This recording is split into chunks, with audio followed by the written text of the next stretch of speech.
जब भी मैं अपने वीडियो में इतिहास बताने की कोशिश करता हूँ तब ये भी कमेंट वहाँ पे उमड़ पड़ते हैं कि यार तुम इतिहास कहीं से भी उठा के कहीं पे लगा रहे हो। और यहाँ पे जो पौराणिक कथाओं का चैनल बना हुआ है और लोगों को बेवकूफ़ बनाया जा रहा है कि ऐसा हुआ था, वैसा असल में इतिहास में हमें कुछ नहीं मिलता। और यह नहीं मिलता इसलिए यहाँ पे मूल निवासियों का इतिहास दिखाना बहुत ज़रूरी है। जैसे कि मैंने हड़प्पा पे कुछ और वीडियो डाले हैं तो वहाँ पे सीधा लोगों ने कमेंट किया है कि ये तुम क्या कर रहे हो, डीएनए का टेस्ट भी हुआ है, ये हुआ है, वो हुआ है। असल में हुआ क्या है, एक कॉमन आदमी को ये लोग कैसे बनाते हैं, बेवकूफ़ कैसे बनाते हैं और लोगों को कैसे बनाते हैं। एक व्यासपीठ पे चले गए और वहाँ पे कहे कि डीएनए टेस्ट भी हमारा हुआ है तो ये हमारी सभ्यता है।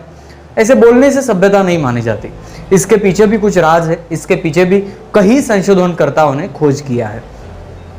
और दोस्तों हम इसी खोज के बारे में जानेंगे, सिंधु घाटी सभ्यता किसकी और क्यों। इस एपिसोड का पहला पार्ट आप देख रहे हो। इस पार्ट में आपको बिल्कुल इस इतिहास के पूरे माध्यम को समझाया जाएगा।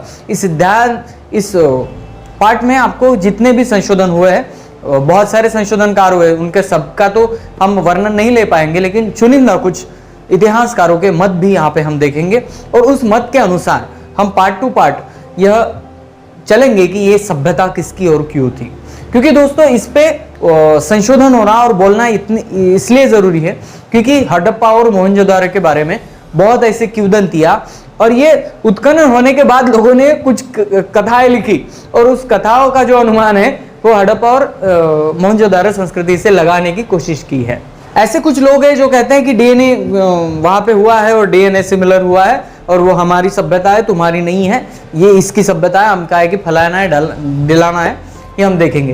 दोस्तों चूंकि इसके सर्वेक्षण की शुरुआत हुई थी 1853 से, जी हाँ दोस्तों, वहाँ पे 1853 से इसकी शुरुआत दिखाई जाती है। फिर बहुत सारे वैज्ञानिक, बहुत सारे संशोधनकार, बहुत सारे भाषा शास्त्रकार वो आए और उन्होंने यहाँ पे अपने अपने मत जाय किए और उसके संशोधन से यह संशोधन आगे बढ़ा है, ना आके किसी संस्कृति सभ्यता की। एक बात याद रखिएगा, जब ये उत्खनन होने वाला था तब किसी भी संस्कृति का संदर्भ नहीं लिया गया क्योंकि पहले इनको ये तय करना था कि ये सभ्यता है कैसी, और हम इस पे ही फोकस करेंगे। ये जो एपिसोड चलेंगे, ये एपिसोड आपके लिए इतने महत्वपूर्ण है क्योंकि ये एपिसोड लगातार आप डेली टू डेली देखते जाओगे तो आपको ये किताब पढ़ने की जरूरत तो नहीं है, लेकिन आपको ये डायरेक्टली समझ आएगा कि लोग क्या कहानियां बनाते और असल में क्या है। जैसे और दोस्तों मैं राहुल करना क्या ब्रिटिश चैनल पे आप सबका स्वागत करता हूँ। दोस्तों हमेशा की तरह मैं कुछ ना कुछ इंटरेस्टिंग लेके आता हूँ और आप भी सुनते हो, इसके लिए धन्यवाद। चलिए दोस्तों आज की वीडियो को शुरू करते हैं। दोस्तों आपके स्क्रीन पर वो शोध बताया जाएगा और मैं आपको पढ़ के इसलिए बताऊंगा कि वो किताबों में कैसे आया और लोगों का क्या कहना है, क्योंकि लोग पाखंड में बहुत कुछ कह देते हैं लेकिन उनके पास कोई प्रमाण नहीं होता। तो दोस्तों चलते हैं पहले सर्वेक्षण के बारे में। कोलकाता मिंट के अधिकारी जेम्स प्रिपेंस के सहायक जनरल कनिंघम ने सर्वप्रथम ईस्वी सन 1853 और 1875 के दौरान हड़प्पा परिक्षेत्र का 3 बार सर्वेक्षण, वहां की नक्शा और पुरातन अवशेषों को प्रकाशित किया। देखिए आप एक बात जान लीजिए कि मिंट के अधिकारी जेम्स प्रिपेंस के सहायक जनरल कनिंघम के ने सर्वप्रथम ईस्वी सन 1853 और 1875 के दौरान हड़प्पा परिक्षेत्र का 3 बार सर्वेक्षण किया, वहां की नक्शा और पुरातन अवशेषों को प्रकाशित किया, जिसमें एक सिंगाधारी बैल के चित्रकुत्ती के साथ अज्ञात लिपि के अक्षरों की मुहर थी। जब यह स्टार्ट हुआ तब वहां पे एक सिंगा बैल की मुहर उसके पास उनके पास थी। उसको आधार मानते हुए भारतीय पुरातत्व सर्वेक्षण के महानिदेशक सर जॉन मार्शल ने हड़प्पा टीलों का उत्खनन करने का आदेश दिया। यह बात है 1921 की। जी हाँ दोस्तों, यह बात 1853 और 1921 बहुत बड़ा गैप है, लेकिन यहाँ पे सर जॉन मार्शल जो वहाँ के पुरा अधिकारी थे, उन्होंने वहाँ पे जो हड़प्पा के टीले हैं उनको खोदने की यानी उत्खनन करने की अनुमति दी थी। उत्खनन में बड़ी मात्रा में हड़प्पा लिपि से युक्त मुद्राएं और मुहरें प्राप्त की गई और 1922 में भी मुहरें और मुद्राएं प्राप्त हुई है। यानी हमें एक बात पता लगती है कि भारतीय पुरातत्व जो खाता है उनके जो महानिदेशक है वो सर जॉन मार्शल थे, और मार्शल ने अपने जो उन्होंने यहाँ पे सर्वेक्षण किया, उत्खनन का आदेश दिया और उसके बाद उन्होंने अपने जो व्यक्त मत है वो मत यहाँ पे दिए हैं। वो मत बहुत ही मायने रखते हैं। वो क्या कहते हैं ये सुन लीजिएगा। 1924 में द इल्यूस्ट्रेटेड लंदन न्यूज में सर जॉन मार्शल ने अपने अपने विचार प्रकाशित किए। उनके विचार इस प्रकार है। हड़प्पा और मोहनजोदारो में ईंटों से बनाए गए विशालकाय नगर भारत के विश्वास को हिला देने लायक है।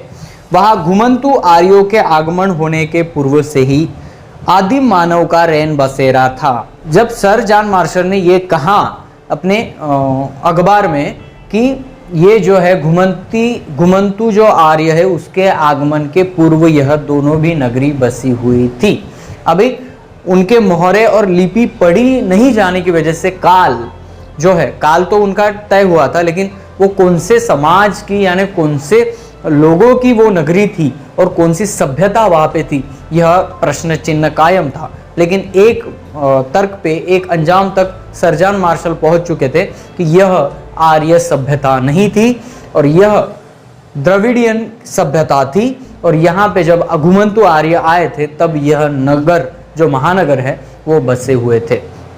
इसमें एक उल्लेख मैं आपको कर दूं, लगभग 40,000 जनसंख्या वाला वो शहर था, यानी वो महानगर माना जाता है। उसके आगे हम देखते हैं दोस्तों, हेलसिंकी विश्वविद्यालय के कैम्ब्रिज, यानी अभी का कैम्ब्रिज है, वो हेलसिंकी विश्वविद्यालय के साउथ एशियन स्टडीज के प्रोफेसर एवं कॉपर्स ऑफ इंडस सिल्स के संपादक आस्को परपोला के अनुसार सन 1920 में सिंधु घाटी के पंजाब परिक्षेत्र में स्थित हड़प्पा में पुराविदों द्वारा किए गए उत्खनन में एक ऐसी सभ्यता प्रकाश में आई जो ईस्वीसन पूर्व 3000 वर्ष पुरानी है और आर्यों के प्राचीन ग्रंथ ऋग्वेद के ऋचाओं की रचना होने के पूर्व ही नष्ट हो चुकी थी।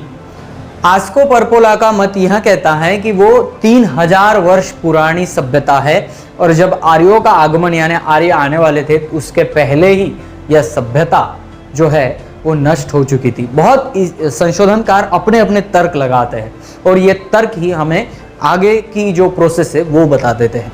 तो इनका ये कहना था, लेकिन दोनों का जब सर जॉन मार्शल और परपोला का जो दोनों का कहना हम देखें तो यह पूर्ण तरह से आर्यन जो आर्य की सभ्यता है वो बिल्कुल यहाँ के आर्य की सभ्यता नहीं है।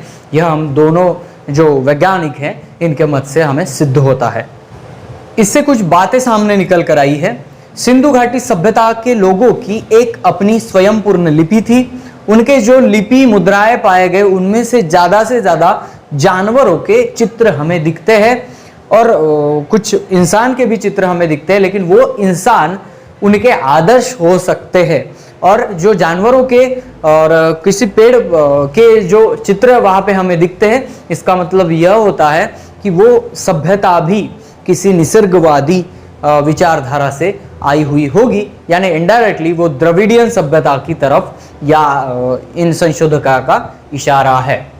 1924 में सर जॉन मार्शल ने यह भी कहा था कि यह जो सभ्यता मिली है यह सभ्यता आर्योत्तर सभ्यता है, यानी आर्यों के पहले की यह सभ्यता मानी जाएगी।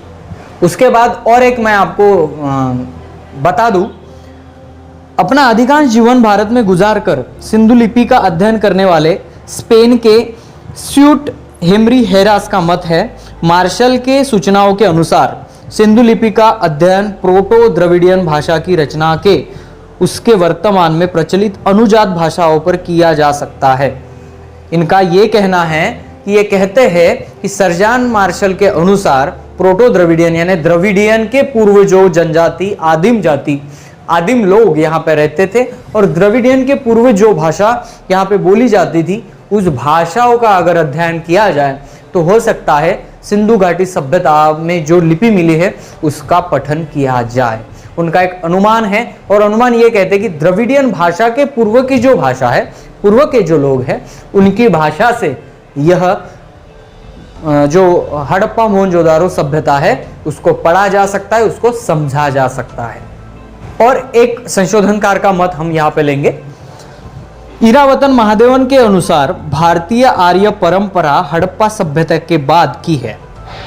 आप फिर एक बार सुन लीजिएगा। इरावतन महादेवन के अनुसार भारतीय आर्य परंपरा हड़प्पा सभ्यता के बाद की है, परंतु उसमें हड़प्पा सभ्यता के गृहीत शब्द प्रचलित होने की प्रबल संभावना है। क्योंकि हड़प्पा सभ्यता का अंत होने पश्चात ही आर्य परंपरा प्रस्थापित हुई है।